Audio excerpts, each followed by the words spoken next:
Good morning, everyone. It's journaling time once again. My name is Eric. I hope everybody's having a nice summer thus far. And let's take some time to reflect on ourselves.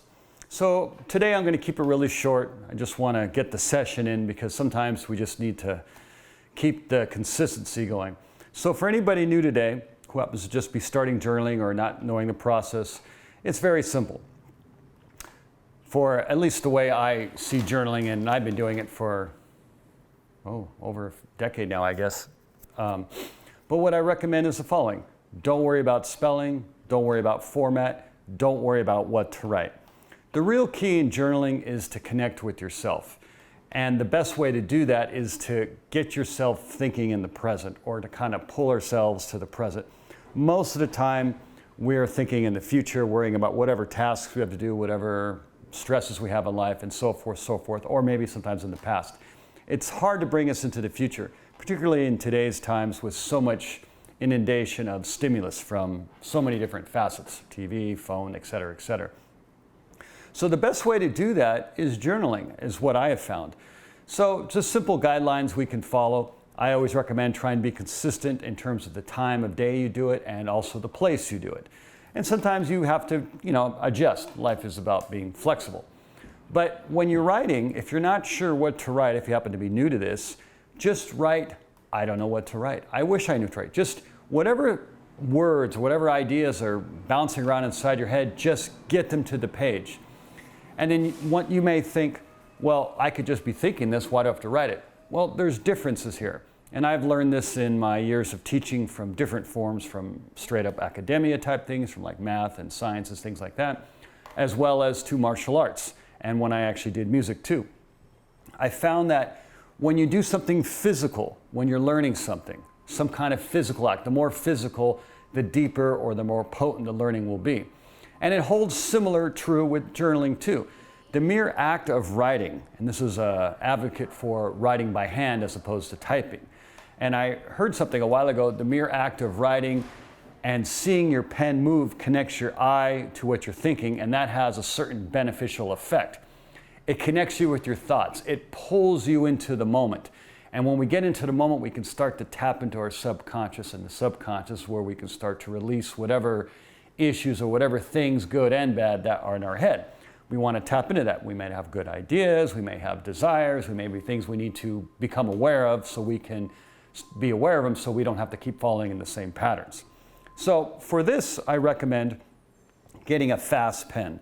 And as usual, a fast pen for me is, I use a gel pen, a 1 millimeter. So it's a little more wider of a point. This allows my hand to move quickly. It keeps the sync between what I can write and what I can think much closer. If you're a math guy or a science guy, the delta between the two, the time, is we shorten it down a little bit. Now, it doesn't mean you have to use that. Use whatever you like. The key is to make it a personal experience.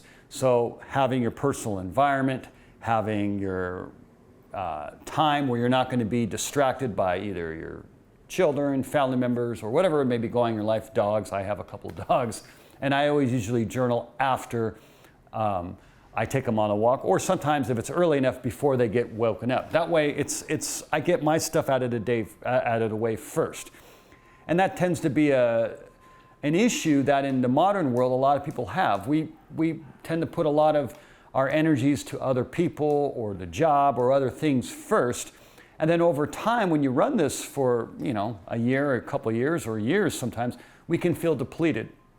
And journaling can help us remind us of these things or to expel energy. It has many, many benefits, and you can watch some of my earlier journaling videos of some of them I mentioned. Yesterday we did where we can use journaling to process things, to brainstorm ideas, brainstorm things we would like to do, and it can be from where to take a trip, or it can be how am I going to write a proposal for a project I have to work on. But today is simple. Today we're just going to write personal for ourselves. We just want to empty our heads. And the guiding premise in the back of your head I would recommend is, how are you feeling? What is going on in your life, good and bad? And just let it flow. Don't put any restrictions on it. Don't put any navigational posts that you have to meet. Just leave it open.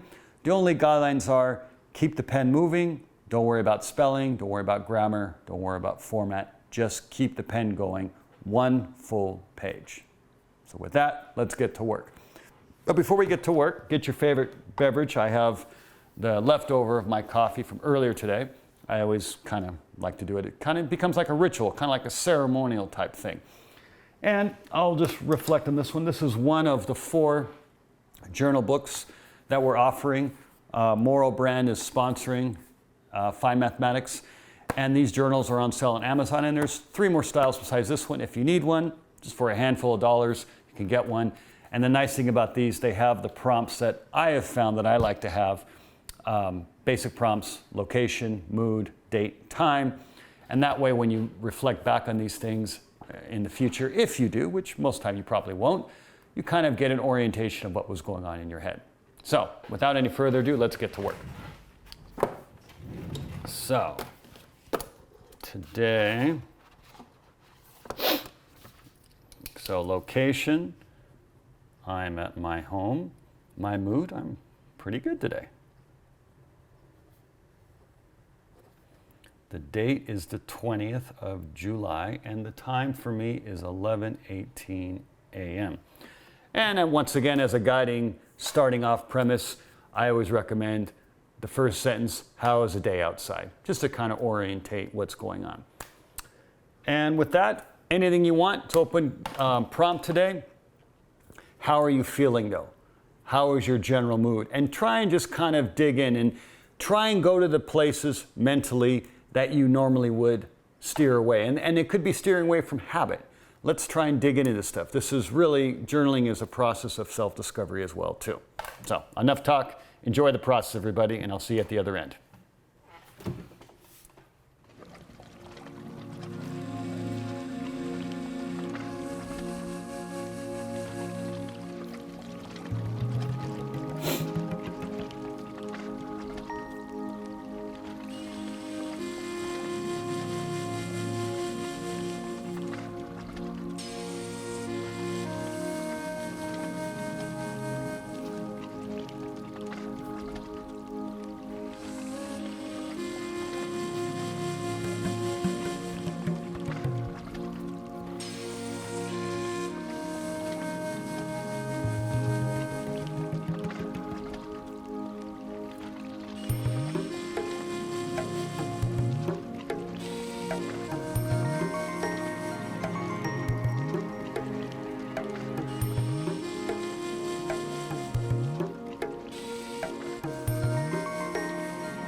Okay, everybody.